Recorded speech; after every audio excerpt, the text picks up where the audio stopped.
नमस्कार दोस्तों, our India में आपका एक बार फिर स्वागत है। और आज हम जानेंगे एचएसएससी भर्तियों से जुड़ी तमाम खबरें, चाहे सीईटी का मामला हो, ग्रुप डी का मामला हो और एचएसएससी टीजीटी में न्यू वैकेंसी का भी सीएम साहब ने आश्वासन दिया है कि वो आने वाली है। देखिए, सबसे पहले तो एचएसएससी जो सीईटी का मामला चला हुआ है वो कहते हैं कि वो रूल चेंज नहीं कर सकते, लेकिन यहाँ पर देखिए इस अखबार ने ही बिल्कुल इनकी पोल खोल के रख दी है। एचएसएससी ने लगातार बदलते नियमों के कारण लटकती गई भर्तियों और एज हुए विद्यार्थी बिल्कुल ये रूल पे रूल चेंज कर रहे हैं। और अभी आप देख सकते हैं इन्होंने सीईटी 9 जो वाला था उसमें इन्होंने रूल चेंज कर दिया है। एज में इन्होंने उसमें छूट दी थी, लेकिन इस मेन पेपर में बैठने के लिए छूट नहीं दी, जिसके कारण 25,000 युवा बाहर हो चुके हैं।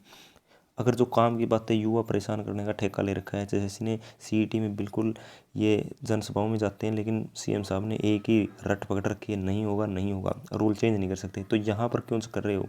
अभी नौजोवाड़े में सारा हरियाणा परेशान करके सभी बच्चों के लगभग बनवा के कोर्टों में लाइन लगवा के धक्के खड़वा के अब आप कह रहे हैं सेल्फ। पहले से ही सेल्फ अटेस्टेड कर रहे थे बच्चे, तो क्यों आप बीच में डंगा डालते हो?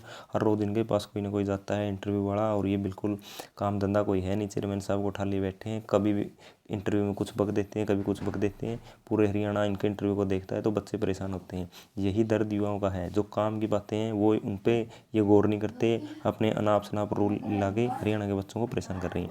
अब आइए एक और देखते हैं इन्होंने क्या कहा है ग्रुप डी के बारे में। ग्रुप डी के लिए कहा है कि सीटी से महीने में खुलेगा पोर्टल। ये ऐसी खबरें आते हुए पिछले 3-4 महीने हो गए। जनवरी से ऐसी खबरें आ रही हैं, अब खुलेगा अगले महीने। इन्होंने कुछ नहीं, सिर्फ भर्ती टालने का मतलब है। इलेक्शन के टाइम पर ही ये कुछ करने वाले हैं, यानी अब खोल देंगे मुझे नहीं लगता है, क्योंकि ये खबरें तो इससे पहले भी आ चुकी हैं कि इस महीने खुलेगा। और कुछ कोचिंग सेंटर वाले इसका फ़ायदा उठा के बस आज से ही कोर्स लॉन्च कर देंगे। और बच्चे हर जगह से परेशान, मानसिक रूप से, एचएसएससी के रूप से भी, कहीं से भी, या कुछ नहीं कर सकते। अब बात करते हैं हम टीजीटी में सीएम साहब ने क्या कहा है। देखिए, टीजीटी का मामला है तो इन्होंने कहा है कि पंजाबी शिक्षकों की होगी भर्ती। ये देखिए यहाँ पर इनका अलग ही ज्ञान देखने को मिलता है। और एक और विषय पढ़ाना होगा। ये देखिए अपनी मर्जी से कैसे विषय पढ़ा सकते हैं। जब ये पंजाबी के शिक्षक लगना चाहते हैं तो पंजाबी का ही विषय पढ़ाएंगे, इंग्लिश हिंदी कैसे पढ़ा देंगे?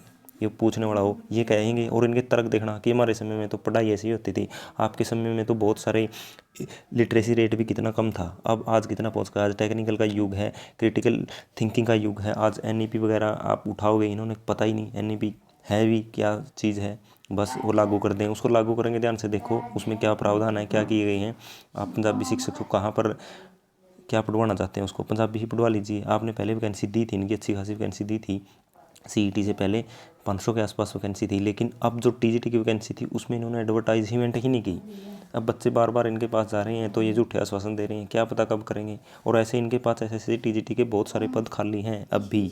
ये सिर्फ जो पद निकाले हैं इन्होंने, जो मेजर सब्जेक्ट हैं उनको अभी गायब कर दिया है। बहुत सारे पद हैं, बहुत सारे के दिए हैं, लेकिन बहुत सारे के रहते हैं। पंजाबी भी उनमें से एक था। तो ये सीएम साहब ना किसी की मानने वाले, बस जिन गाँव में जाते हैं उन्होंने बच्चे बिल्कुल इन मुद्दे उठाते हैं और आगे भी उठाने चाहिए। कुछ ना कुछ इनके कानों पे जूं जरूर रहेंगी। अगर आपको हमारी जानकारी अच्छी लगी, चैनल को लाइक शेयर और सब्सक्राइब जरूर करें। धन्यवाद।